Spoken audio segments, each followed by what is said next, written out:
ज्ञान मंथन में आप सभी का हार्दिक अभिनंदन करते हैं। और दोस्तों, आज के अपने इस वीडियो में हम आपको बतलाने वाले हैं कि धृतराष्ट्र, पांडु और विदुर का जन्म और इनका विवाह किस प्रकार हुआ था। तो चलिए दोस्तों, बिना कोई देरी किए हुए शुरू करते हैं इस वीडियो को और देते हैं आपको इसके बारे में जानकारी। फ्रेंड्स, शांतनु के सत्यवती से विवाह के पश्चात सत्यवती के दो पुत्र हुए, चित्रांगद और विचित्रवीर्य। चित्रांगद और विचित्रवीर्य की बाल्य अवस्था में ही शांतनु का स्वर्गवास हो गया, इसलिए उनका पालन पोषण भीष्म ने ही किया था। चित्रांगद के बड़े युवावस्था प्राप्त करने पर भीष्म ने उन्हें राजगद्दी पर बिठा दिया, परंतु कुछ ही काल में गंधर्वों से युद्ध करते हुए चित्रांगद मृत्यु को प्राप्त हुए। तब भीष्म ने उनके अनुज विचित्रवीर्य को राज सिंहासन सौंपा। विचित्रवीर्य को राज्य सौंपने के पश्चात भीष्म को उसके विवाह की चिंता हुई। उन्हीं दिनों काशी राज के 3 कन्याओं अर्थात अम्बा, अंबिका और अम्बालिका का स्वयंवर का आयोजन हुआ। भीष्म ने स्वयंवर में जाकर अकेले ही वहां आए समस्त राजाओं को परास्त कर दिया और अम्बा, अंबिका और अम्बालिका का हरण कर हस्तिनापुर वे ले आए। अम्बा ने भीष्म को बताया कि वह अपना तन मन राजा शल्य को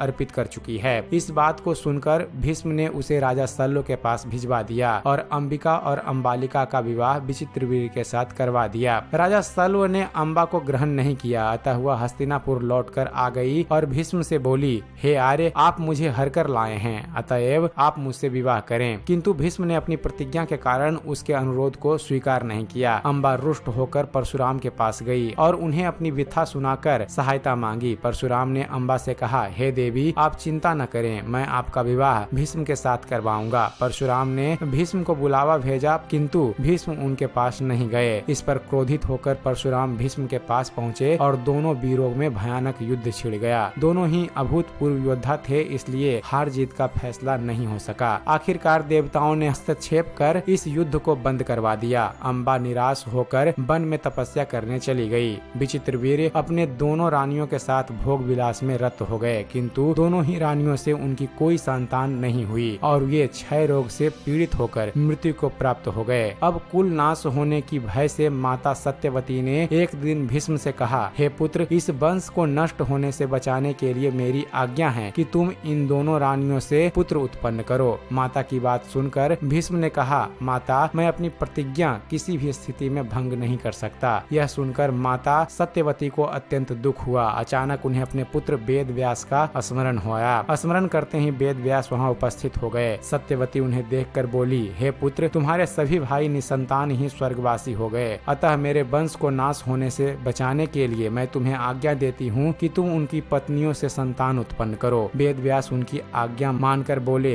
हे माता, आप उन दोनों रानियों से कह दीजिए कि वे 1 वर्ष तक नियम व्रत का पालन करते रहें, तभी उनको गर्भ धारण होगा। 1 वर्ष व्यतीत हो जाने पर वेद व्यास सबसे पहले बड़ी रानी अंबिका के पास गए। अंबिका ने उनके तेज से डरकर अपने नेत्र बंद कर लिए। वेद व्यास लौटकर माता से बोले, माता, अंबिका का बड़ा तेजस्वी पुत्र होगा, किंतु नेत्र बंद करने के दोष के कारण वह अंधा होगा। सत्यवती को यह सुनकर अत्यंत दुख हुआ और उन्होंने वेद व्यास को छोटी रानी अंबालिका के पास भेजा। अंबालिका वेद व्यास को देखकर भय से पीली पड़ गई। उसके कच्छ से लौटने पर वेद व्यास ने सत्यवती से कहा, माता, अंबालिका के गर्भ से पांडु रोग से ग्रसित पुत्र होगा। इससे माता सत्यवती को और भी ज्यादा दुख हुआ और उन्होंने बड़ी रानी अंबालिका को पुनः वेद व्यास के पास जाने का आदेश दिया। इस बार बड़ी रानी ने स्वयं न जाकर अपनी दासी को वेद व्यास के पास भेजा। दासी ने आनंद पूर्वक वेद व्यास से भोग कराया। इस बार वेद व्यास ने माता सत्यवती के पास आकर कहा, माते, इस दासी के गर्भ से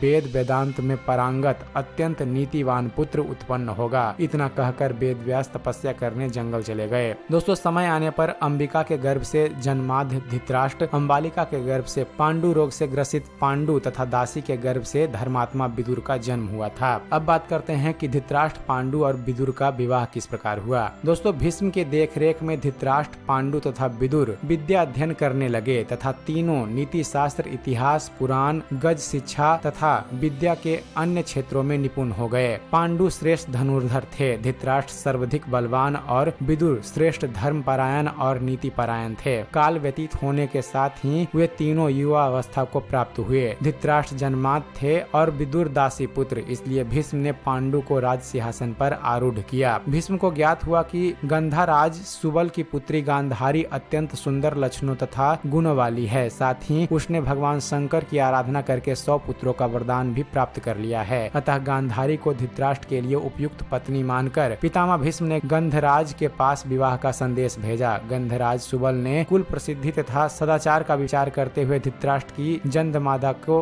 अनदेखा कर उस संबंध को स्वीकार कर लिया। गांधारी को यह ज्ञात होने पर कि उसका भावी पति दृष्टिहीन है, उसने अपनी आंखों पर पट्टी बांध ली और स्वयं भी दृष्टिहीन बन गई। विवाह होने के पश्चात गांधारी के भाई शकुनी ने गांधारी को उसके पति धृतराष्ट्र के पास पहुंचा दिया। यदुवंशी राजा सूरसेन की पृथा नामक अत्यंत सुंदरी कन्या थी, जिसे उन्होंने अपनी बुआ के संतानहीन पुत्र कुंती भोज को गोद दे दिया था। पृथा अथवा कुंती के विवाह योग्य होने पर कुंती भोज ने उसका स्वयंवर रचाया, जिसमें कुंती ने वीरवर पांडु को वरमाला पहना दी। इस प्रकार पांडु और कुंती का विवाह हो गया। भीष्म ने मद्रराज शल्य की बहन माद्री के अत्यंत गुणी तथा सुंदरी होने के विषय में सुन रखा था, अतः उन्होंने मद्रराज शल्य की सहमति से उनकी बहन माद्री से पांडु का द्वितीय विवाह कर दिया। राजा देवक के यहाँ एक अनुपम सुंदरी दासी पुत्री थी, जिसके साथ भीष्म ने विदुर का विवाह कर दिया। तो दोस्तों यह थी जानकारी कि किस तरह धृतराष्ट्र, पांडु और विदुर का जन्म हुआ और किस प्रकार इन तीनों का विवाह हुआ था। उम्मीद करते हैं फ्रेंड्स आप सभी को हमारा यह वीडियो पसंद आया होगा। अगर वीडियो पसंद आया हो तो वीडियो को लाइक और शेयर करना ना भूलिएगा। और दोस्तों ऐसे ही धर्म और इतिहास से जुड़े हुए ज्ञानवर्धक वीडियो देखते रहने के लिए आप हमारे इस चैनल ज्ञान मंथन को सब्सक्राइब करना ना भूलिएगा। आप हमारे इस चैनल को सब्सक्राइब कीजिए और देखते रहिए, जानते रहिए। धन्यवाद। जय हिंद।